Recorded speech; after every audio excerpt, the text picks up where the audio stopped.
Section 3.4.31-T. A cellular phone company monitors monthly phone usage.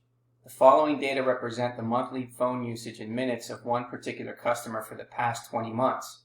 We're going to use the given data to answer parts A and B. So part A, we want to determine the standard deviation and interquartile range of the data. So we can first determine what is the standard deviation, what is quartile 1, and what is quartile 3. So if we plug in and go to StatCrunch, we're going to open up our data into StatCrunch.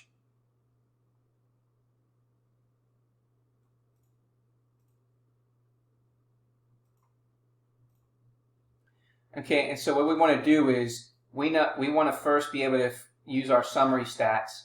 So we're going to select variable 1 for the column. We want the quartile 1 and quartile 3.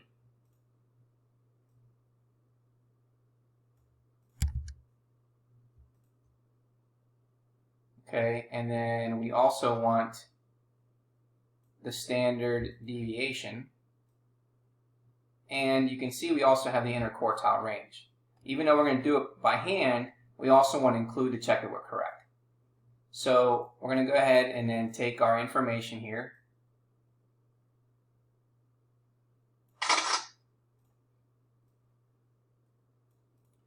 Okay, so let's take a look here. So we can say that quartile 1 is 376.5.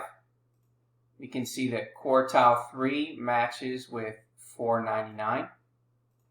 Our standard deviation rounded to 2 decimal places is 77.6. And then if we want to find the interquartile range, remember that you're taking quartile 3 and subtracting quartile 1, because 499 minus 36.75 gives us 122.5, and therefore there is our result. Now, in the next question, it says, suppose the month in which the customer used 318 minutes was not actually the customer's phone. That particular month, the customer did not use their phone at all, so 0 minutes were used. How does changing the observation from 318 to 0 affect the standard deviation and interquartile range, and what property does this illustrate? So let's pull up our data again. Okay, and then what we're going to do is, instead of having 318, we're going to now change that to 0. And now we're going to go back to Stat, Summary Stats, and then go to Columns. We're going to select Variable 1. And so in this scenario, we just need to figure out what is the standard deviation, and let's go to the interquartile range.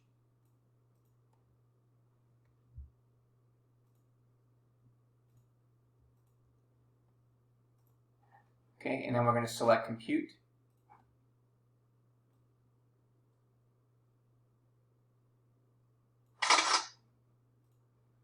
Okay, so let's take a look here. So now we can see that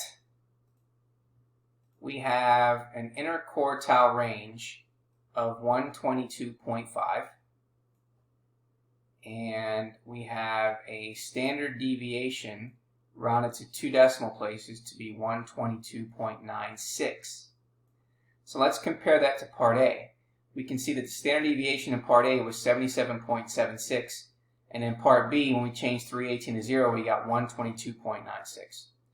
And the interquartile range in part A was 122.5, and it's also the same in part B. So now we need to answer that question. How does changing the observation from 318 to 0 affect the standard deviation in the interquartile range, and what property does this illustrate? Now, as we carefully review the similarities and difference in the standard deviation and the IQR from parts A and B, recall that the standard deviation and IQR from part A are standard deviation is 77.76, interquartile range is 122.5, and while the new standard deviation and IQR are 122.96 and 122.5. Now notice that the standard deviation significantly increases while the interquartile range is not affected. So what property does this illustrate? Well, this illustrates resistance and means that the standard deviation is not resistant to extreme observations, but the interquartile range is resistant.